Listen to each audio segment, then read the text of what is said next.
FIU lends a helping hand to the South Florida community in wake of Hurricane Irma. And the university shows homeless students they are not alone. Plus, we'll visit some of Miami's hidden gems. This and more coming up on Bay News.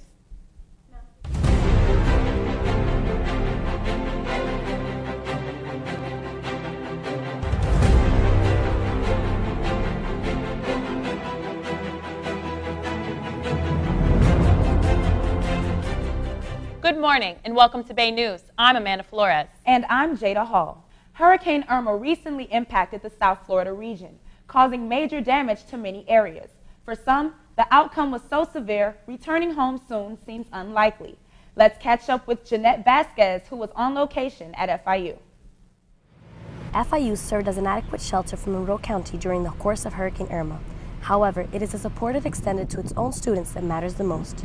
Parkview resident Alejandra Chamorro was pleased with FIU's efficiency in ensuring its students' safety.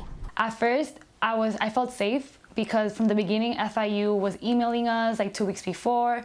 They were telling the RAs to come to our rooms and make sure that if we were leaving or not, to like let them know. So I felt like they knew what they were gonna do. So I wasn't like wondering like what was gonna happen to me. 1,000 miles away from his family, Puerto Rican student Luis Miguel Ortiz decided to take advantage of FIU's offer for shelter. Well, throughout the process, I felt very calm because of how they explained everything. They guided you step by step, and in my opinion, it was handled perfectly. I felt very calm, that's why I even enjoyed it. Go figure.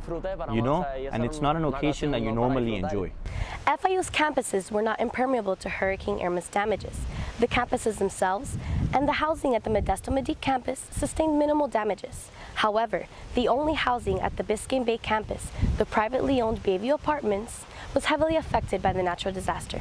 Based on the location of Bayview, on proximity to the bay, it was pretty much a direct hit from Irma at the strength of a 3 or 4 as she came through. And air handlers on top of the facility were impacted, so water came in through air conditioning units, so the 8th and 9th floors were really impacted. And based on those air quality tests, it was determined that drywall had to be cut out, water needed to be extracted, and we needed to remove all of the potential hazards to make sure that it was safe for students to return. While Servitas, the company that owns Bayview, worked on restoring the building, they rented out the Wolf Center ballrooms, which acted as a makeshift shelter for 71 of the evacuated students. Staff writer for the Panther Press, Damian Gordon, went to the shelter to speak to some of those students for a story he wrote about the storm. Just going into the ballroom, because that's where everybody was sleeping. The energy was definitely, it was kind of a down one. Like everybody was kind of like, you could tell they wanted to be back in their room because now there's what 40 to 60 people plus sleeping right next to each other. In spite of the size of its campuses and the damages they sustained, FIU was able to return its nearly 54,000 students to their regular class schedules with only a week of setback to the semester. This is Jeanette Vasquez with Biscayne Bay News. The amount of people who were affected by this storm is unbelievable. But the good news is the university gave back to the community by providing shelter and making everyone feel welcomed.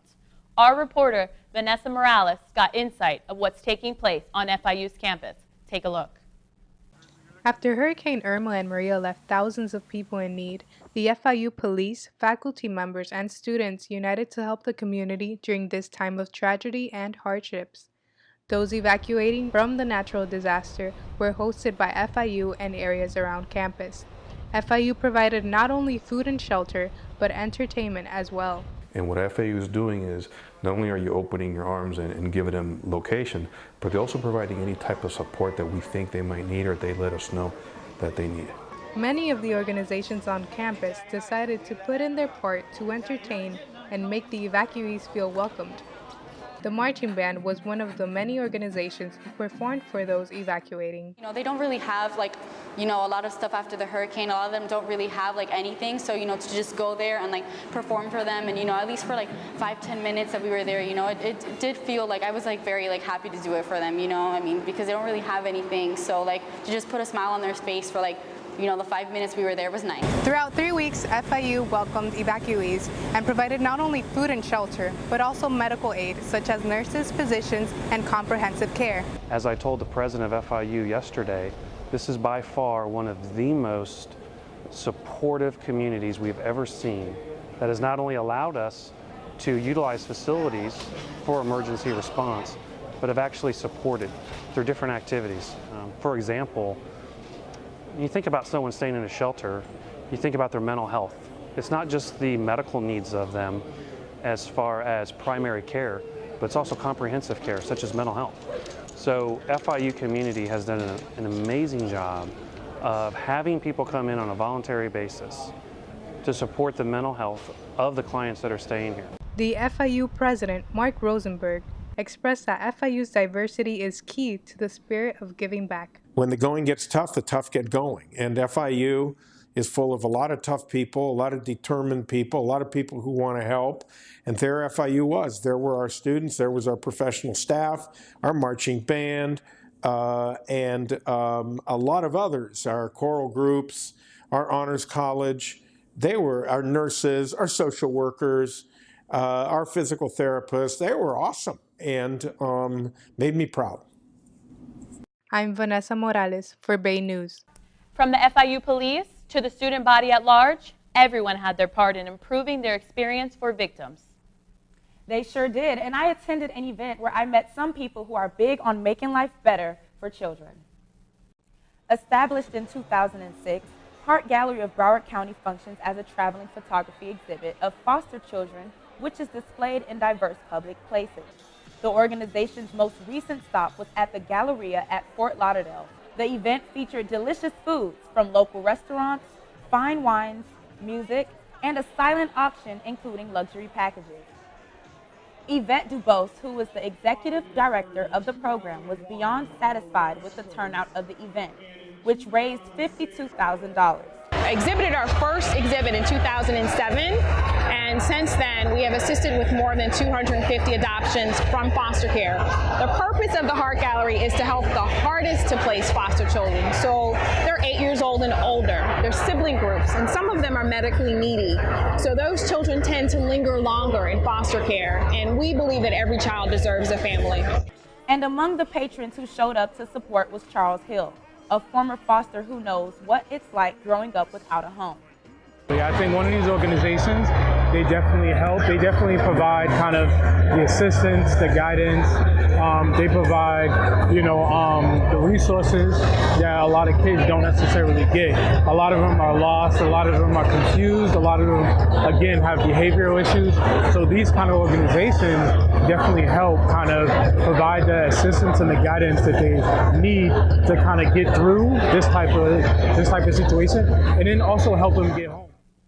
The Heart Gallery of Broward County made a positive move in hopes of securing a favorable future for its foster children. Absolutely. And when we come back, we'll hear concerns from FIU students regarding the future of the university's art program. Stay tuned.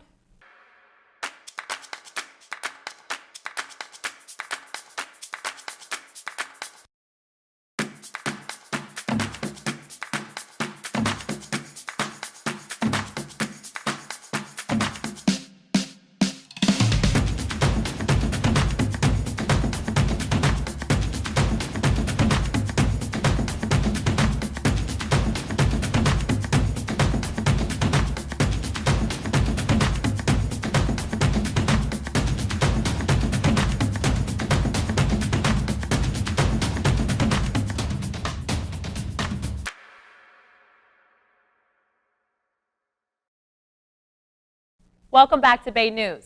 FIU offers several degrees in the areas of art and art history, but some students enrolled in the program complain that not everyone gets the same resources. There's a lot of issues with funding and setting up classes and stuff like that. David mentions that the locations of the classroom isn't the only problem. In fact, the Frost Museum isn't as transparent with the program as it should be. The arts program could use a ton of more funding just for like very practical things, but since it's so far off of campus, it's not really something that brings FIU a lot of money outside of the Frost, and I don't consider the Frost as part of the FIU's art program. The issues don't stop there. David also said there's a limited space for learning. I had one class that we didn't even have a proper classroom until like halfway through the semester. David isn't alone. Another FIU student says her work, along with those of fellow classmates, aren't being showcased at the Frost Museum. We had a chance to chat with her. And here we have joining us is Crystal Rodriguez, who's majoring in the Fine Arts program. How are you, Crystal? Thank you, Amanda. I'm good. So tell me about the program itself and what you're majoring in. Well, I'm majoring specifically in graphic design, which is a BFA. The program is divided into two separate tracks. You have a BA, which is Bachelor's of Arts, and then the BFA, which is Bachelor's of Fine Arts. And what distinguishes these two tracks is that one program goes deeper into courses that review their own practical work and their practice, and the other one is just more of a general program where you just know more about the different mediums such as painting, drawing, sculpture, and now graphic design, which is a new program that they just implemented. Wow, very nice. So what made you get into the art program? Well, Amanda, I've been doing art since I was 7. I was just very small, and I realized my passion by taking extra courses on the side while I was going to normal school. I stopped when I was in high school, but when I went back into college, I took a couple of courses, specifically one with Pip Brandt. It was Introduction to Painting, and she helped me ignite that passion again. And yeah, ever since then, I just decided, you know what, let me just major in what I love. Very nice. What a passion. So tell me about where your art is located on campus. My art isn't located anywhere on campus. I'm not sure if the art in, I think it's in GC by the piano. I don't know if that's directly linked to the art department, but I do know that every semester they have a show for the students who are completing their BFAs or for the graduates who are completing their program, and that's showcased in the Miami Beach Urban Studios. Very nice. So tell me about the Frost Museum. I heard that there is no student work in there. Is that true?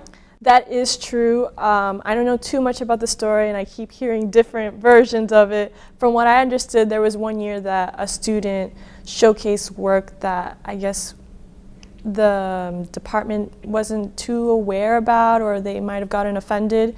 And for some reason, they just decided to not allow other art students ever since that show. But I don't know too much about it. That's from what I understand. Okay.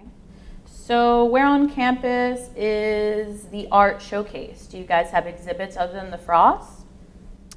You mean art in general? Yeah. I believe the Frost is the only place that showcases art for other students to see and engage with. Okay. And how proactive is the department in finding you guys jobs after graduation? Well, do they give you the necessary resources to find a job? I know that there's some professors that do, during class, bring up, hey, there's a job opportunity doing this, doing that. But I mean, I'm in graphic design, so it's a little bit easier to have those type of job openings, I guess you could say. But if, for example, for painters or sculptors or people who are into more hands-on disciplines, I think that really the only way to get a job doing what they love is to network. And there isn't really any, here's a job opportunity to be an artist. It's more about just getting involved in the community and being integrated in the, I guess you could say, the group of people who are really into that outside of FIU. And there are some professors who are engaged with that group, but there's some who are not. So, it's kind of like it's on the student to really try to push themselves to understand and know these people. Okay. And where are your guys' classes located on campus? Well, I like to call it the outskirts of FIU because it is literally on the edge of, right outside of the main part of FIU. I guess people are calling it the warehouses. That's what they are. They used to be considered warehouses that have been transformed into studio spaces. And I know one of them is right behind the soccer field, and another one is directly behind the football stadium. So they're kind of hidden, yeah, a little bit complicated to get to. All right, well now I might have a newfound passion in the arts. Thank you for joining us. It's been a pleasure. Thank you, Crystal Rodriguez. And if you're in search of a unique South Florida spot, look no further. We've got some Miami gems just for you when we come back.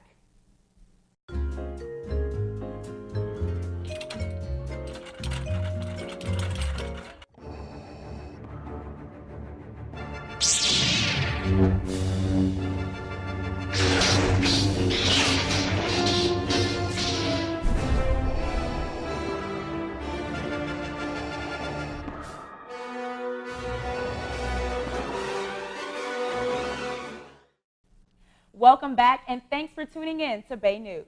For some, attending college to obtain a degree is no walk in the park, especially if you're homeless. Thankfully, FIU provides a program geared to assisting students living without a home. Let's see what our reporter, Magale Duarte, found out.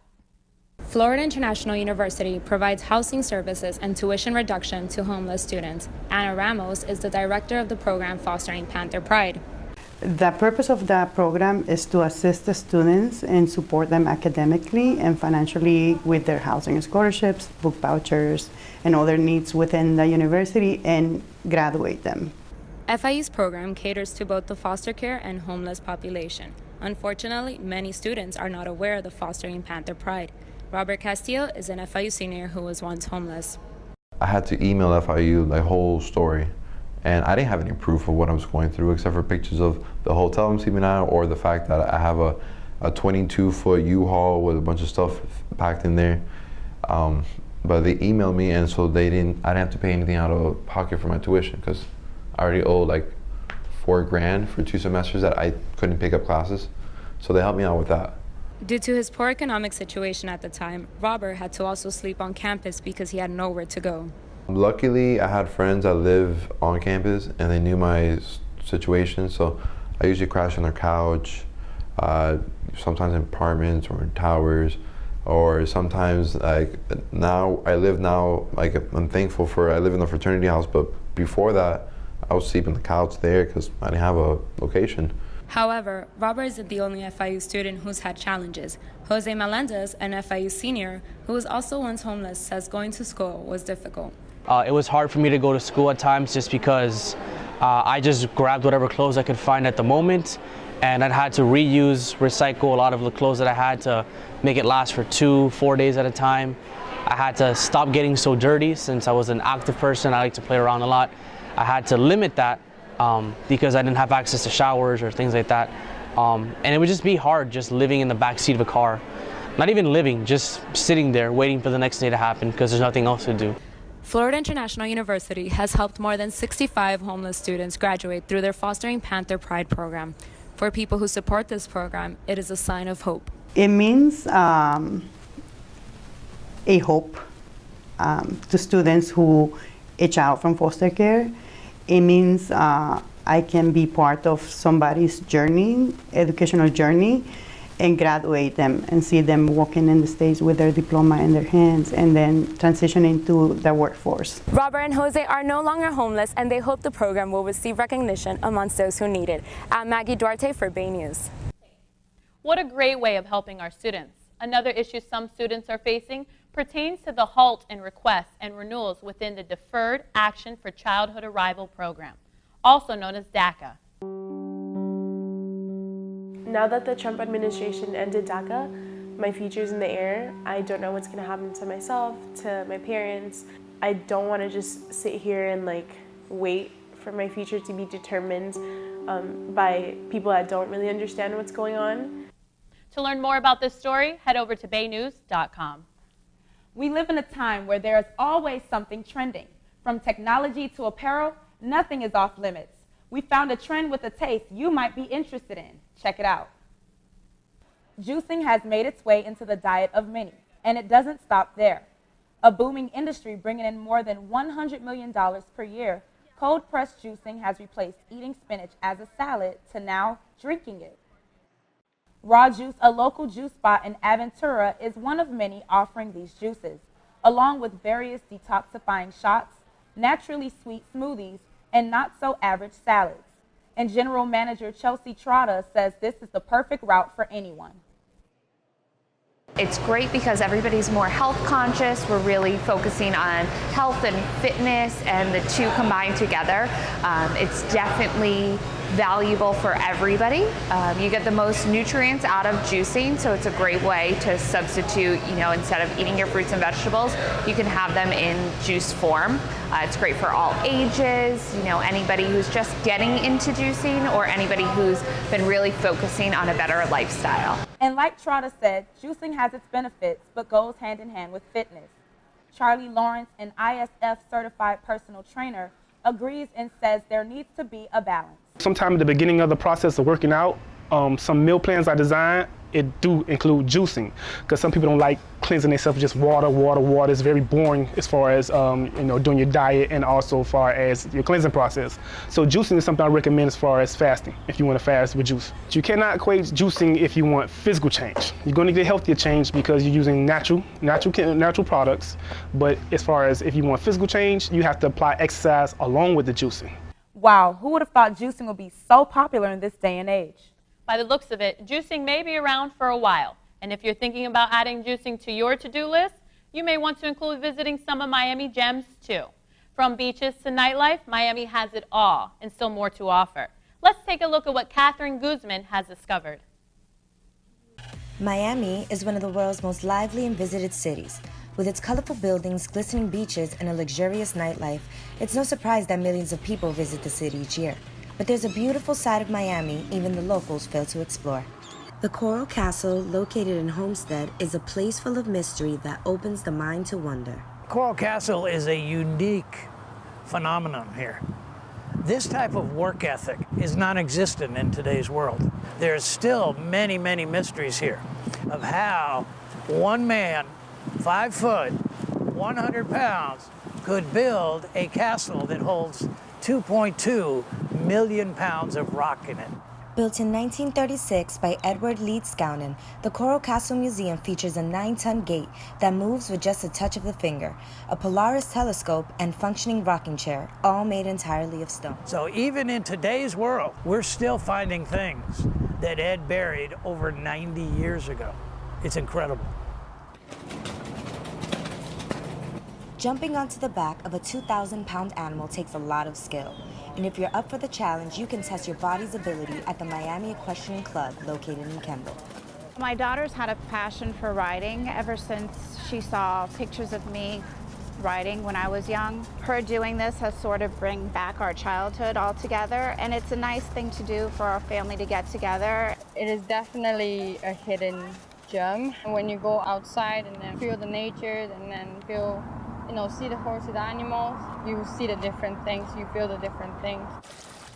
Take a deep breath and allow the beautiful scent and sight of nature cleanse your soul at the Kampong Botanical Garden in Coconut Grove. It was David Fairchild's private home estate from 1916 until his death in 1954. David Fairchild planted about 1,000 different rare and interesting plants on this property throughout his travels over 70 countries. The garden is not open to the public except by appointment, giving their guests and members a sense of privacy, allowing this to stay as a hidden gem.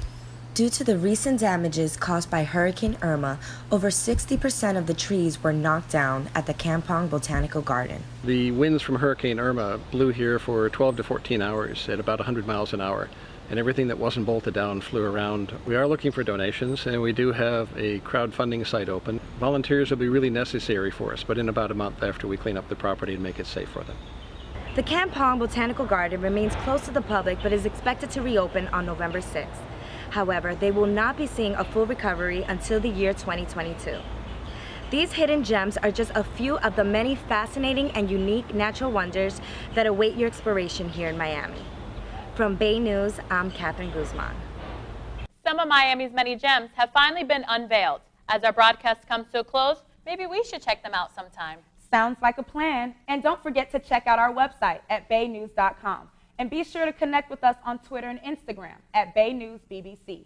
Thanks for tuning in to Bay News. I'm Jada Hall. And I'm Amanda Flores. We'll see you next time.